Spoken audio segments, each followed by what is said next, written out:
नमस्कार. मी भाऊ तोरसेकर. तुम्ही बघत आहात प्रतिपक्ष. मित्रांनो, हिंदीमध्ये एक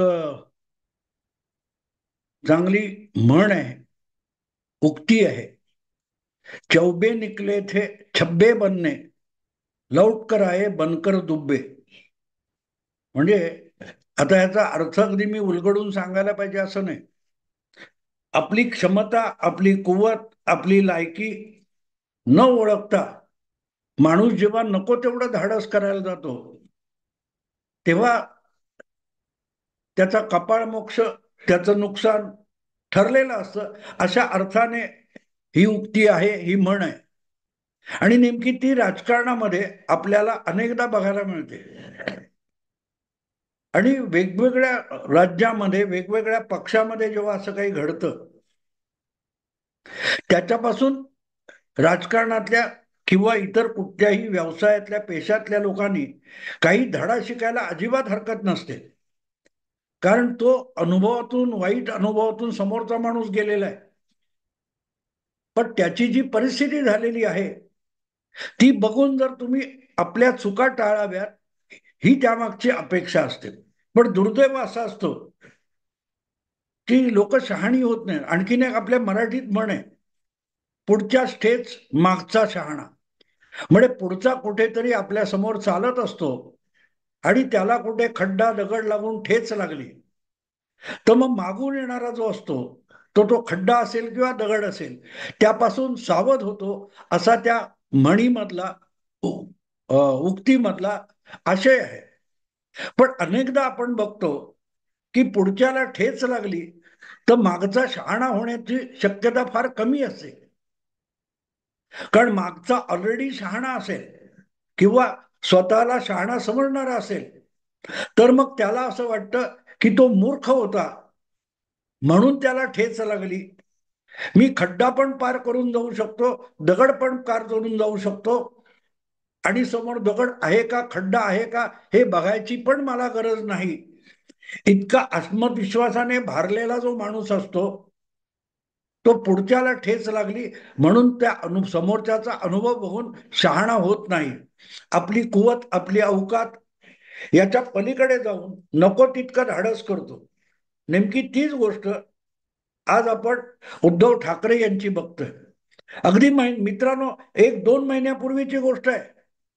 याच उद्धव ठाकरेंनी कारण नसताना जो गेल्या 5 वर्षापासून देवेंद्र फडणवीस आणि भाजप यांच्याशी पंगा घेतलेला आहे, त्याची कधी ना कधी किंमत मोजायला लागेल.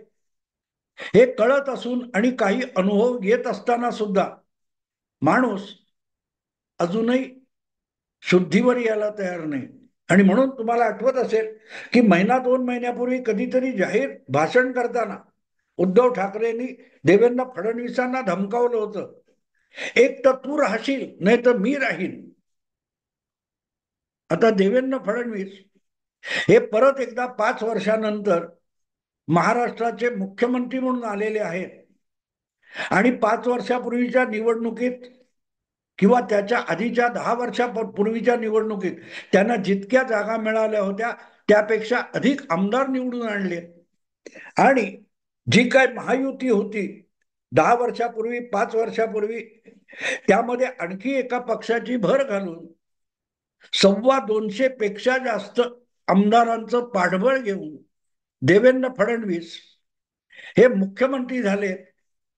आणि त्या मुख्यमंत्री पदाच्या शपथेला, शपथ समारंभाला हजर राहण्याची हिंमत सुद्धा उद्धव ठाकरे करू शकलेले नाही. मी हिंमत का म्हणतो मित्रांनो, हिंमत का म्हणतो? तुम्हाला आठवत असेल 5 वर्षापूर्वी उद्धव ठाकरेंनी निवडणुकीचे निकाल लागल्यानंतर देवेंद्र फडणवीसांचा विश्वासघात केला होता आणि विरोधकांची हातमिळवणी करून ज्याला जनतेने कौल दिला त्याला विरोधी पक्षात बसायची वेळ आणली होती. आणि तरीही इतका दगाफटका करून उद्धव ठाकरे 5 वर्षापूर्वी महाविकास आघाडीचे मुख्यमंत्री झाले, तेव्हा त्यांच्या शपथविधीला हजर राहण्याचं औदार्य देवेंद्र फडणवीसांनी दाखवलं होतं. आपल्याला आत्ता आत्ता ज्याने दगा दिलेला आहे अशा एका दगाबाज मित्राचा मुख्यमंत्री म्हणून शपथविधी होतोय, तर त्याला उपस्थित राहण्याचं औदार्य, मनाचा मोठेपणा देवेंद्र फडणवीसांनी दाखवला होता. आणि तेवढ्यानेही उद्धव ठाकरे यांचं समाधान झालं नाही. आपण कोणीतरी महान आहोत या भ्रमामध्ये हा माणूस गेली कित्येक वर्ष वावरतोय, त्यातून बाहेर पडायला तयार नाही.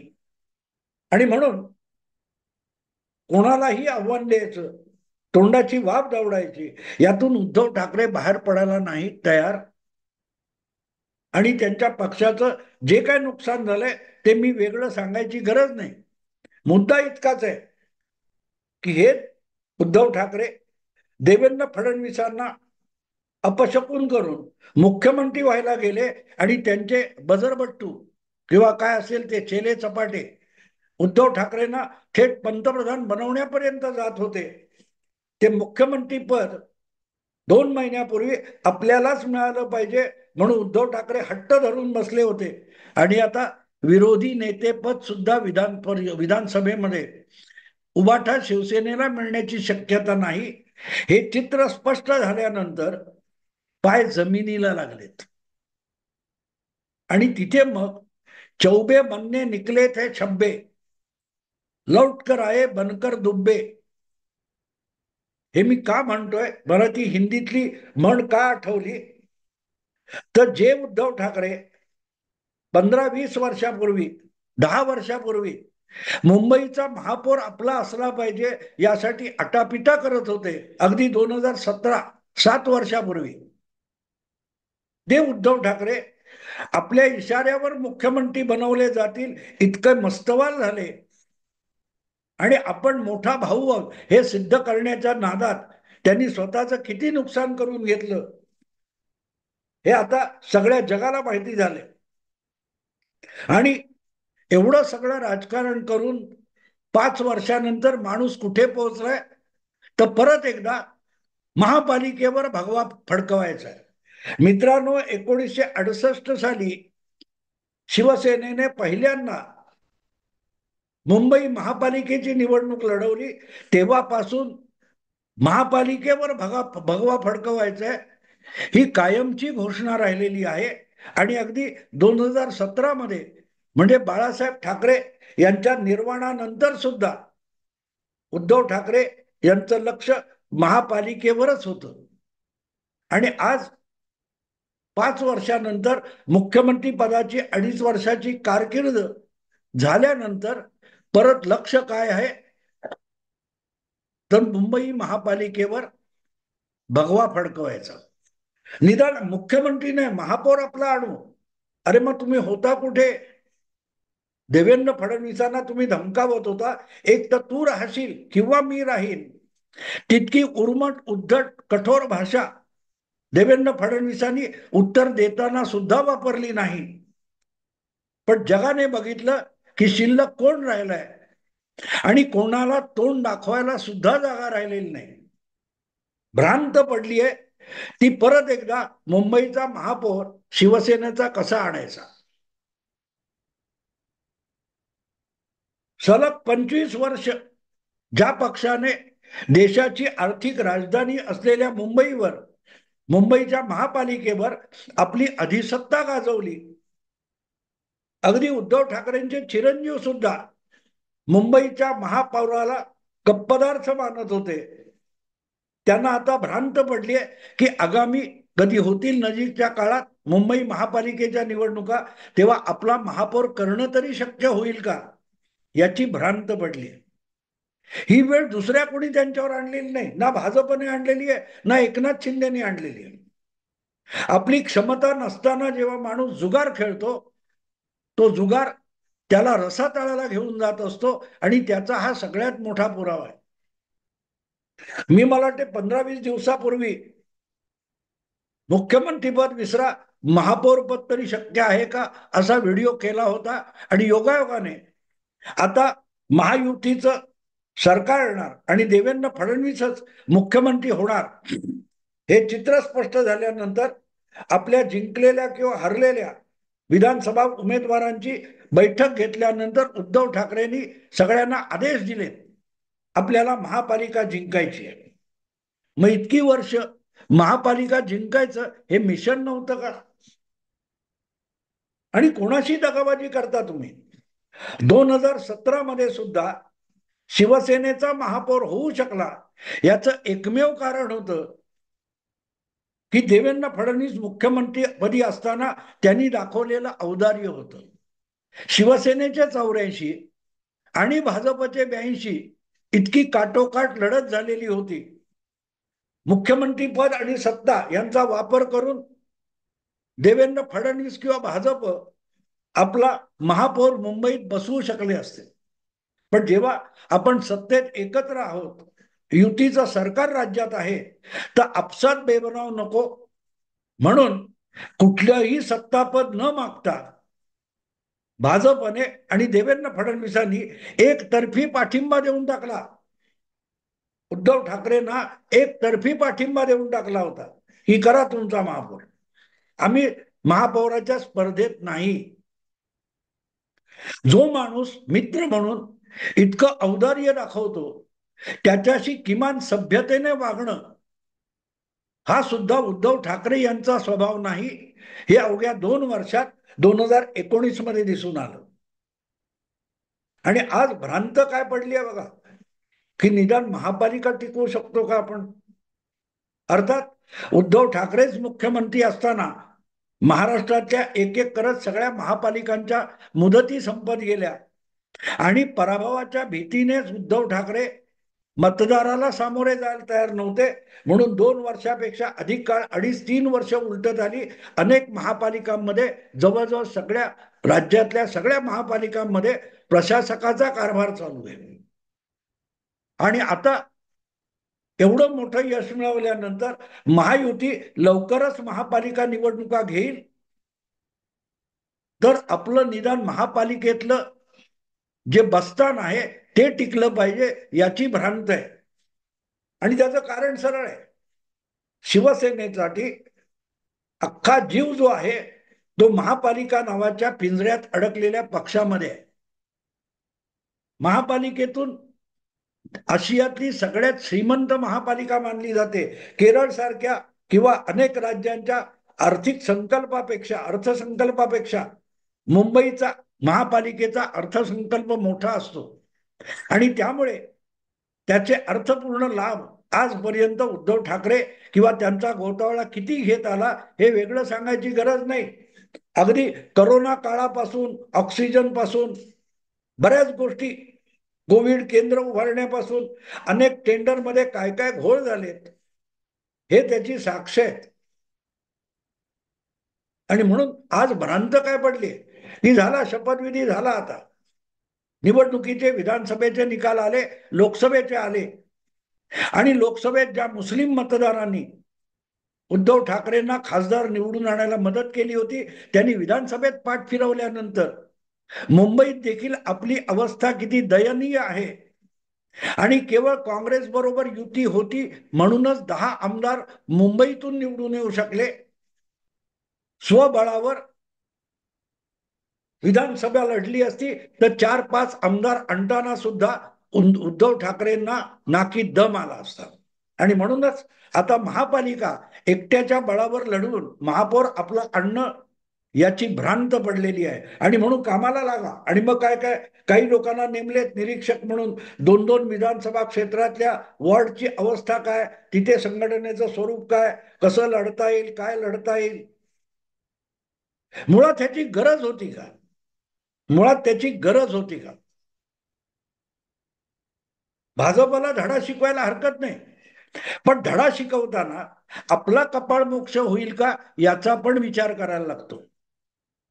आणि म्हणून मी वारंवार नितीश कुमार, नायडू अशी अनेक उदाहरणं देतो की ज्यांनी अशा चुका केल्या आणि स्वतःचं नुकसान करून घेतलं आणि परत एकदा मोदी किंवा भाजप समोर शरणागती पत्करली. त्यातून शिकणं शक्य असतं, पण शिकतात ती माणसं ज्यांची शिकायची तयारी असते. यांची शिकायची तयारीच नाही, हे रोजच्या रोज लोकांना ज्ञान पाजळत असतात आणि समोरचा गोतावळा जो गोळा करून ठेवलाय तो एकापेक्षा एक आत्मघातकी सल्ले देणार आहेत. मला आठवतं 2019 मध्ये जेव्हा युती मोडून उद्धव ठाकरे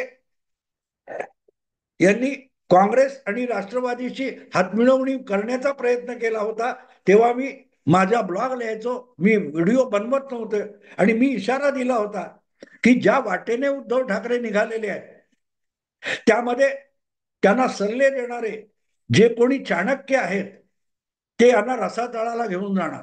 आजही माझ्या ब्लॉगवर ते सगळे लेख तुम्हाला सापडतील। 2019 आणि 20 जागता पहारा ब्लॉग, मी त्याच्यात स्पष्टपणे म्हटलं होतं की ज्या वेळेला विदूषकाला तुम्ही चाणक्य म्हणून मान्यता देता आणि त्या चाणक्याच्या सल्ल्यानुसार वागायला लागता, तेव्हा चंद्रगुप्ताला मर्कट कराव्या लागतंय। आज उद्धव ठाकरे यांची जी अवस्था आहे, रोजच्या रोज शाब्दिक आणि हास्यास्पद कसरती करायला लागतंय, पदोपदी पराभव पचवून जखमा चाटत बसायला लागतंय, त्याचं कारण तुम्ही विदूषकाला चाणक्य बनवलं। आज तुम्हाला मर्कट करायला लागतंय आणि म्हणून जी महापालिका हक्काची आहे आणि तुल्यबळ झालेल्या भाजपने सुद्धा तुमचा महापौर येऊ दिला होता, अशा मित्राशी तुम्ही दगाबाजी केली आणि आता 25 वर्ष ज्या काँग्रेस बरोबर मुंबईच्या राजकारणात टक्कर दिली, महापालिकेच्या राजकारणामध्ये त्या काँग्रेस बरोबरच हातमिळवणी करून आणि जागा वाटप करून निवडणूक लढवली नाही, तर महापालिकेमध्ये आपलं अस्तित्व धोक्यात आहे याचं भान आलेलं आहे। आणि त्यातून मग मिशन महापालिका, कामाला लागा। मला नेहमी हा एक गोष्ट कळत नाही की सगळ्यांनी कामाला लागायचं तर उद्धव ठाकरे नेमकं काय काम करणार आहे? तुमचं कुटुंब तुमची जबाबदारी, माझं कुटुंब माझी जबाबदारी। प्रश्न असा आहे की मग तुम्ही सार्वजनिक जीवनात का आहात? नेता, पक्षाचा नेता हा सार्वजनिक जबाबदारी घेत असतो, माझं कुटुंब माझी जबाबदारी म्हणत नसतो। आज मुद्दा इतकाच आहे की मुख्यमंत्री व्हायला गेले आणि महापौर पद टिकवणं सुद्धा अशक्य कोटीतलं होऊन बसले। हरकत नाही, करायला खूप गोष्टी असतात, पण क्रमाक्रमाने आपली ताकद वाढवत वाढवत नेऊन भारतीय जनता पक्ष आज लागोपाठ तिसऱ्यांदा एवढ्या प्रचंड संख्येने विधानसभेत आमदार निवडून आणू शकला। याच्या मागे 30-40 वर्षाची ढोर मेहनत आहे। 1984 मध्ये लोकसभेत 2 खासदार आणू शकणारा भाजप पुढल्या काळात ढोर मेहनत करत गेला आणि इथपर्यंत येऊन पोहोचलाय। कालच्या लोकसभा निवडणुकीत 28 जागा लढवून 9 खासदार निवडून आणताना जो फटका बसला, त्यातून सावरून भाजप 3 महिन्यात परत उभा राहिला, म्हणूनच 132 आमदारांपर्यंत जाऊन पोहोचलाय। आणि नुसतं आपल्यापुरता नाही, एकनाथ शिंदे आणि अजितदादा यांना सुद्धा त्यांनी मोठ्या संख्येने आमदार निवडून आणायला मदत केली। आज उद्धव ठाकरे यांची अवस्था काय बघा। 25 वर्ष ज्या महापालिकेवर राज्य केलं आणि ज्या महापालिकेच्या राजकारणातून विधानसभा काबीज करण्याची स्वप्न बघितली, ती विधानसभा हातातून गेलेली आहे आणि महापौर किंवा महापालिका आपल्याला परत टिकवता येईल की नाही याची भ्रांत पडलेली आहे। 20, 30, 40 वर्ष शिवसेनेला मागे फरफटत आणलं, याचं कारण सोपं आहे। रोज सकाळी जे विदूषकी चाळे चालतात, त्या विदूषकाला तुम्ही चाणक्य बनवलं तर तुम्हाला मर्कट कराव्या लागणार। हे भविष्य वर्तवलेलं होतं आणि ते भविष्य वर्तवायला पत्रिका बघावी लागत नाही, थोडासा राजकीय अभ्यास लागतो, थोडंसं तर्कशास्त्र समजावं लागतं। आज शिवसेनेची जी दुर्दशा आहे, ती दुर्दशा दुसऱ्या कोणी तुमच्यावर आणलेली नाही, तुम्ही ती ओढवून आणलेली आहे। भाऊ पसरून या दुर्दशेला आमंत्रण दिलं होतं आणि म्हणून त्या शपथविधीला उभं राहण्याचं औदार्य देखील तुम्हाला दाखवता आलेलं नाही। यालाच मानसिक दृष्ट्या मनाने स्वीकारलेला पराभव म्हणतात। आणि जेव्हा तुम्ही मनाने पराभूत असता तेव्हा कुठल्याही लढाईच्या आखाड्यात उतरून, रणांगणात उतरून कुठलीही लढाई जिंकणं तुमच्यासाठी अशक्य कोटीतली गोष्ट होऊन जाते. मला असं वाटतं की आत्तापासून महापालिकेच्या निवडणुकीसाठी कामाला लागा असं जेव्हा उद्धव ठाकरे म्हणतात, तेव्हा त्यांना आपल्याकडे आता मुंबईत तरी पक्षाची संघटना पुरेशी उरली आहे की नाही याची शंका भेडसावते. आणि त्या भीतीतूनच आत्तापासून कामाला लागा म्हणून धावपळ सुरू झाली आहे. मिशन 150 विधानसभा हे 10 वर्षापूर्वी आदित्य ठाकरेंनी जाहीर केलेलं उद्दिष्ट होतं. तिथून आलात कुठे बघा, मिशन महापौर, मिशन बीएमसी. विचार करा असं मी सांगतो, तुम्ही करणार नाही माहितीये, पण रस्त्यावर अपघाताच्या स्थळी अपघात स्थळ म्हणून बोर्डला उभा राहावं लागतं. तो कोणी बघो न बघो, तसं तुम्हाला तुमच्या राजकारणाला होणारा अपघात टाळण्यासाठी तुमच्यासाठी तुमचं लक्ष वेधून घेण्याचा प्रयत्न करणं ही एक पत्रकार म्हणून माझीही अपरिहार्यता आहे. असो मित्रांनो, आता इथे थांबतो. आवडलं लाईक करा, शेअर करा आणि प्रतिपक्षाला सबस्क्राईब करा. नमस्कार.